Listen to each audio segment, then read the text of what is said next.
आज social media पे लगातार एक वीडियो काफी वायरल हो रहा है। राजापक्कड़ प्रखंड के अंतर्गत बेरई पंचायत के मुखिया जी को मिली जान से मारने की धमकी। इस वीडियो के वायरल होने पे जब हमने जांच किया तो पता चला कि मुखिया जी ने आवेदन भी दिया है उन लोगों के खिलाफ सराय थाने में। और सराय थाने में आवेदन देते हुए मुखिया जी ने अपनी सुरक्षा की गुहार लगाते हुए कहा कि हमारे ही पंचायत के अमिताभ झा, रामाशंकर झा और छोटू झा और 10-15 अज्ञात लोग जो हैं, इनको एक पंचायती के दरमियान मुखिया जी गए थे। अब इनसे बात करके पता चलेगा कि आखिर ये विवाद क्या था और इनको जान से मारने की धमकी क्यों मिली। नमस्कार सर, कैसे हैं? ठीक है, अच्छे हैं।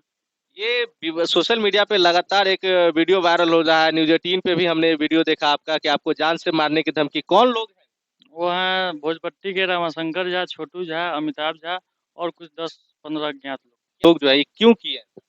जैसे कि हमको पंचायत से ही मुकेश सहनी की पत्नी फ़ोन की कि मुखिया जी जल्दी आइए कि हमारे यहाँ 10-15 आदमी हमारे घर पर विवाद कर रहे हैं, झगड़ा-झंझट कर रहे हैं, कि थोड़ा आके समझा दीजिए। तो हम पंचायत के मुखिया होने के कारण हम वहाँ पर गए। घटनास्थल पर जाकर हम रामाशंकर झा इन लोग को समझाया कि अभी झगड़ा-झंझट नहीं कीजिए, बैठकर इस मामले को निदान कर दिया जाएगा।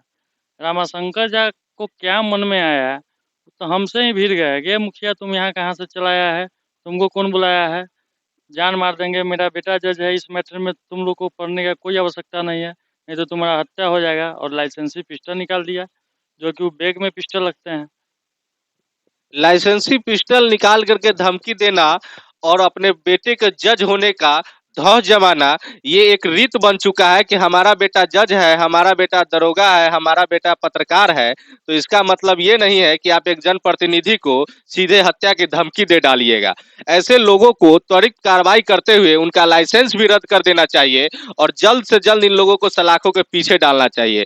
जो जज है उनका लड़का, इसका मतलब ये नहीं है कि वो एक जनप्रतिनिधि पूरे पंचायत से चुन करके एक मुखिया बनते हैं। पूरा पंचायत जब उनको चुनता है तब मुखिया बनते हैं। और वैसे लोगों को आप इतनी आसानी से जान से मारने की धमकी दे डालते हैं सिर्फ एक कारण कि आपका बेटा जज है, तो ये कहीं से शोभनीय नहीं है। रामाशंकर झा को सोचना चाहिए कि आखिर एक जनप्रतिनिधि जब बैठ के बात करने की चर्चा कर रहे हैं आपसे, तो उनका बात को भी समझना चाहिए। इस तरीके से आप डायरेक्ट पिस्टल निकाल देना भी कहीं से शोभनीय नहीं। ऐसे आपराधिक मानसिकता वाले लोगों को, और खास करके हम उन लोगों को बताते हैं जो इन लोगों के साथ, अगर जज साहब का लड़का है, जज साहब के पिताजी हैं, तो 10 लोग जो उनके साथे हो लेते हैं, उन लोगों से भी कहना चाहेंगे कि आप लोग कृपया इस तरीके का अभद्रता, उद्दंडता, अपराधी मानसिकता को बदल दें। और जिन लोगों का मुखिया जी नाम कह रहे हैं, प्रशासन से हमारा विशेष अनुरोध है कि इन लोगों को जल्द से जल्द सलाखों के पीछे डालना चाहिए। मुखिया जी, पहले भी कभी इस तरीके की घटना हो चुकी है क्या? इस पहले भी इस पूर्व में भी क्या उनसे कोई विवाद रहा है? कोई विवाद नहीं रहा है पूर्ण में। बस इस जो मुकेश सहनी की पत्नी कॉल करती है, आपको बुलाती है और आप मसला जो उनका है उसको सुलझाने के दरमियान इस तरीके की घटना होता है। आखिर मुकेश सहनी की का प्रॉब्लम क्या था, समस्या क्या था, आपको बताया? हाँ, उनका समस्या था कि ज़मीन जो है सो उन पहले से मुकेश सहनी का कहना है कि मेरा ज़मीन है। बाद में डॉक्टर साहब उसको गलत तरीके से किसी दूसरे पर्सन से रजिस्ट्री करा लिए हैं और इसका जज का धौंस दिखाकर चाहते हैं कि ज़मीन हम कब्जा कर लें। जज का धौंस दिखा के जमीन कब्जा कर ले। समझ लीजिए, बेटा जज है तो पिताजी गांव में आकर के किसी दूसरे की जमीन को किसी दूसरे से रजिस्ट्री करवा करके और जज का धौंस दिखा के जमीन ले लेते हैं। और उसके बाद जबरन कब्जा करने के लिए 15-20 गुंडे लेकर के पहुंच जाते हैं जमीन पे। और जब पंचायत के लोग मुखिया जी से कंसल्ट करते हैं, बुलाते हैं कि हमको बचाइए, मारने पीटने की धमकी देते हैं, तो मुखिया को ही जान से मारने की धमकी मिलती है। हम आगे आपको बताएंगे जिन्होंने जमीन खरीदा है और जिन्होंने बेचा है, उनके द्वारा मुखिया जी को फोन किया गया था।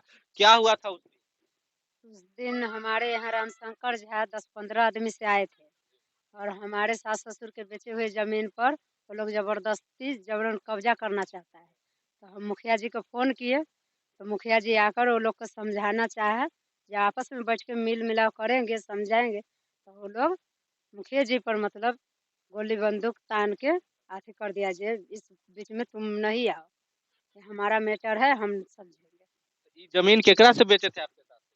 हमारा सास के नाम का ज़मीन है और दामोदरपुर का कुंदन कुमार का यहाँ पे बेचा गया है। मुखिया जी को जो धमकी मिली है, विगत 20 मई को जो मुखिया जी ने आवेदन दिया है, उस आवेदन में आपका नाम है कि कुंदन कुमार ने जो जमीन खरीदा है, उसी जमीन के जो बेचने वाले लोग हैं, मुकेश सहनी की पत्नी ने मुखिया जी को फोन किया था। उस प्रकरण में आपका क्या जानकारी?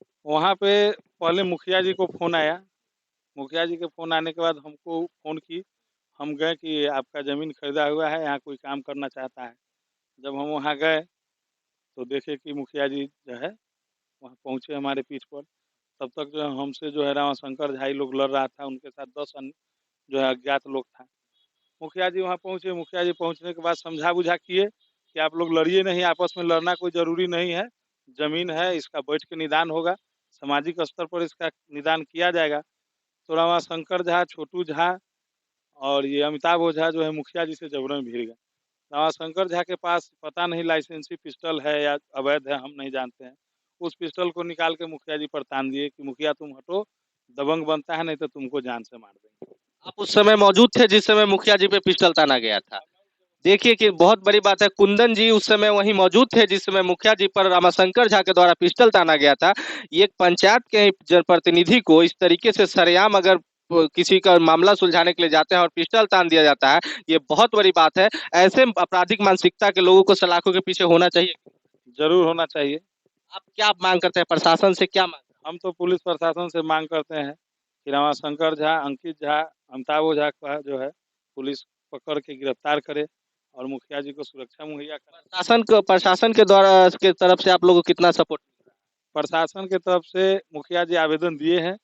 मुखिया जी के आवेदन पर छानबीन चल रहा है, अब क्या है। अभी तक गिरफ्तारी हुई है कि नहीं? कोई गिरफ्तारी नहीं, यहाँ तक कि एफआईआर भी अभी तक रजिस्टर नहीं किया गया है। एफआईआर भी अभी तक रजिस्टर नहीं किया गया है। इतनी बड़ी घटना हो चुकी है, एक जनप्रतिनिधि को, एक समाज के मुखिया को अगर जान से मारने की धमकी मिलती है और अभी तक एफआईआर भी नहीं होता है, तो ये कहीं ना कहीं प्रशासन की दोगली मानसिकता दिखाती है। मैं गौरव और आप देख रहे थे एनडीटीवी। जय हिंद।